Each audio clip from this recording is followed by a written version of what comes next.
Boko Kwao, secrétaire général de la Cordizanté, PH-Coassi, la coordination des syndicats du secteur de la santé, Cordizanté, attend de pied ferme le prochain Conseil des ministres. Dans l'attente des décisions qui seront prises au prochain Conseil des ministres, Boko Kwao et ses camarades de la Cordizanté ont différé leur assemblée générale qui devait se tenir ce samedi 9 octobre 2021. Lors d'une réunion tenue avec des membres de son bureau, le secrétaire général de la Cordizanté s'est voulu très clair sur la signature des décrets portant réforme hospitalière. Ce sont au total 23 décrets et 8 arrêtés qui attendent depuis 2 ans, date de l'adoption de la loi portant réforme hospitalière, d'être signés. Un manque de volonté politique que le secrétaire général de la Cordizanté a dénoncé ce vendredi 8 octobre 2021 à Yopougon, comme sur place constaté par Coassi. Boko Kwao et ses camarades donnent un ultimatum au gouvernement pour qu'au prochain Conseil des ministres une décision claire soit prise sur la signature des décrets relatifs à la loi portant réforme hospitalière. Le prochain Conseil des ministres est très attendu.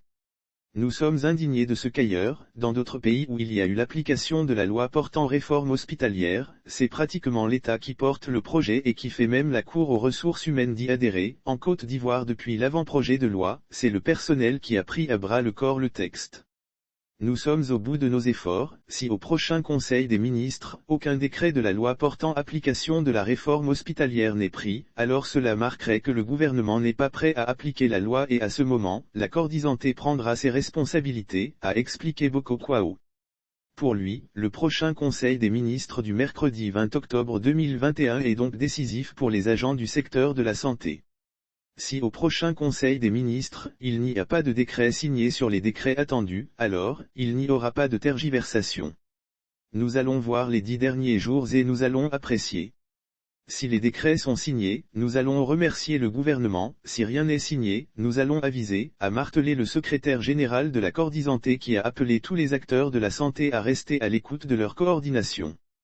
Boko Kwao et ses camarades se veulent cette fois-ci clairs, s'il n'y a rien pour les décrets, il n'y aura rien à l'hôpital. Le mercredi 20 octobre, ça passe ou ça casse. Pour rappel, le 4 juillet 2021, la Cordizanté avait suspendu son préavis de grève qui devait commencer le 5 juillet 2021 dans l'intention d'observer si la tutelle allait réagir. Une attente qui aura duré 3 mois au bout de laquelle les responsables de la Cordizanté disent être à bout de souffle.